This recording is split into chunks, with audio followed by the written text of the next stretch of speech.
안녕하십니까. 계속해서 대구에서 전해드리겠습니다. 대구와 경북 지역은 오늘 대체로 흐린 가운데 현재 영천과 김천 등지에는 비가 오고 있습니다. 이번 비는 대구와 경북 남부 지역에 5mm가량 오다 그치겠습니다. 오늘 낮 최고 기온은 대구 27.1도, 구미 26.3도, 안동 25도, 포항 26.7도로 어제보다 낮았습니다. 내일은 대체로 맑은 가운데 대구의 아침 최저 기온 19도, 낮 최고 기온은 다시 31도까지 오르겠습니다. 대구 기상대는 모레인 수요일엔 대구의 낮 최고 기온이 33도까지 오를 것으로 내다봤습니다. 그동안 행정구역이 여러 자치단체에 얽혀 있어 지지부진했던 팔공산 둘레길 조성 사업이 본격화될 것으로 전망됩니다. 대구시와 경상북도 등 7개 자치단체가 상생협력 방안으로 오늘 업무 협약을 체결했습니다. 한태영 기자가 보도합니다. 팔공산 전체를 돌아보는 숲길이 조성됩니다. 권영진 대구시장과 김관용 경북도지사를 비롯해 팔공산과 접하는 지자체의 7개 단체장은 오늘 명품 숲길 조성을 위한 업무 협약을 체결했습니다. 이에 따라 이들 지자체는 오는 2018년까지 90억 원을 들여 팔공산을 순환하는 대구 동구 34km를 비롯해 영천, 경산, 군위, 칠곡 등 5개 시군구 지역 74km 구간을 통과하는 총 연장 108km 숲길을 조성합니다. 이번 숲길 조성은 지난 2011년 대구시와 경상북도가 상생협력 사업으로 공동 제안해 추진된 사업입니다.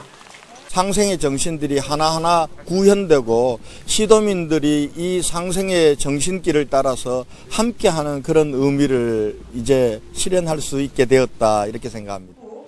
그동안 팔공산 갓바위를 둘러싸고 대구시와 경상북도가 오랫동안 신경전을 벌이는 등 팔공산 관련 사업은 행정구역에 얽혀 있어 지자체마다 추진을 꺼려왔습니다. 상당히 지역도 넓고 해서 좀 부담분이 좀 큽니다만은 또 날로 발전하는 대구에 맞춰서 경북이 서로 협력하고 또 쉬는 공간도 같이 만들고 결국은 서로에게 도움이 되는. 이번 사업으로 팔공산 자락에 흩어져 있는 숲길과 자연자원, 역사와 문화적 가치가 있는 문화자원들이 융합돼 팔공산의 가치를 더욱 높일 수 있을 것으로 기대됩니다. 여러 행정구역으로 그동안 지지부진했던 팔공산 둘레길 조성 사업이 이번 업무 협약으로 순조롭게 진행될 것으로 보여 지역 관광 산업에도 한 몫을 할 것으로 기대됩니다. MBC 뉴스 한태현입니다.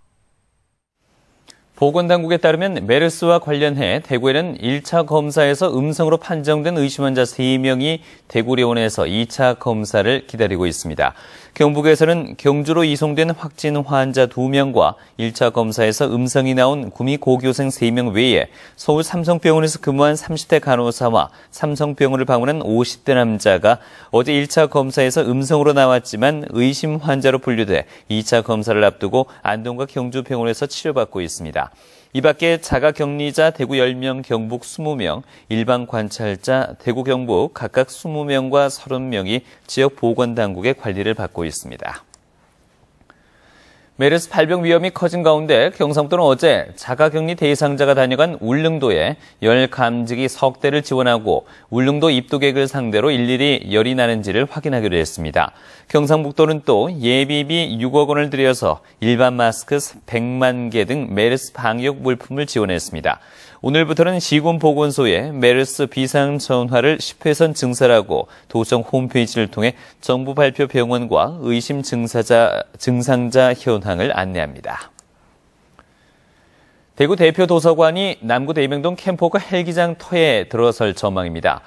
대구시에 따르면 대구 대표 도서관 건립 기본계획 수립 연구 최종 보고회에서 캠포크 헬기장 터는 중구 동이동 동인주차장과 서구 내당동 애락원 등 예정 터 7곳 가운데 가장 높은 점수를 받았습니다.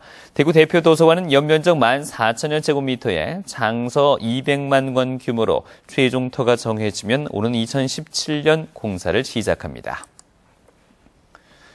경북의 일부 지역 중고등학교에서도 대학처럼 학생들이 과목별로 교실을 옮겨 다니며 수업을 받는 교과 교실제가 시행되고 있습니다.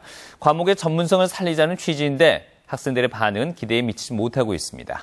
장미쁨 기자가 보도합니다.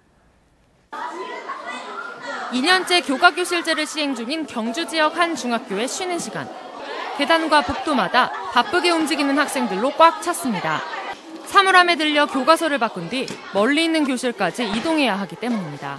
체육 시간이나 수업 시간 끝나고 교과서나 화장실에 가야 되는데 쉬는 시간이 너무 짧아서 불편한 것 같아요. 집중이 덜 된다고 해야 되나? 쉬는 시간이 짧고 책 준비할 시간도 없고 그러니까 불편하죠. 예전처럼 한 교실에 계속 머물러 있지 않기 때문에 소지품을 잃어버리는 경우도 많습니다. 네, 잠바 같은 걸 놓고 다니는 경우도 많고요. 펜 같은 것도 책상 속이나 그런 데 넣어져 있더라고요. 잃어버리게 돼서 저도. 사정이 이렇다 보니 아예 하루 종일 가방을 메고 다니는 학생까지 있습니다. 포항 23곳, 경주 19곳 등 경북 동해안에서만 50곳에 달하는 학교들이 교과교실제를 시행하고 있습니다. 교사들은 수업의 전문성을 높이고 학생 맞춤형 교육에도 효과적이라는 입장입니다. 교과 지도나 생활지도 면에서 상당히 긍정적인 면이 많습니다. 예산 지원이 조금 더 된다면은 앞으로 교과교실제를 더 정착할 수 있는데. 각종 기자재와 특성화 교구 등 전문 교실에 예산이 많이 필요한데도 올해 지원 예산이 대폭 삭감돼 제도의 취지를 충분히 살리지 못하고 있습니다. 또 자주 이동해야 하는 학생들을 위해 쉬는 시간을 늘리는 등 학생 편의를 위한 제도 보완이 필요하다는 지적도 나오고 있습니다. MBC 뉴스 장립부입니다.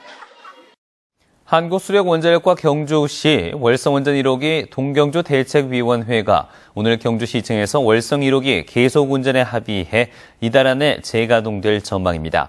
동경주 대책위는 양남면 주민들의 반대에도 불구하고 지역 상생 방안을 담은 3자 합의안에 서명했습니다. 한편 새정치민주연합 경북도당은 이번 결정을 수용할 수 없다며 합의 과정에서 주민 대표들에게 압력이 있었는지를 밝히겠다며 강하게 반발하고 있습니다. 지금까지 대구에서 전해드렸습니다. 고맙습니다.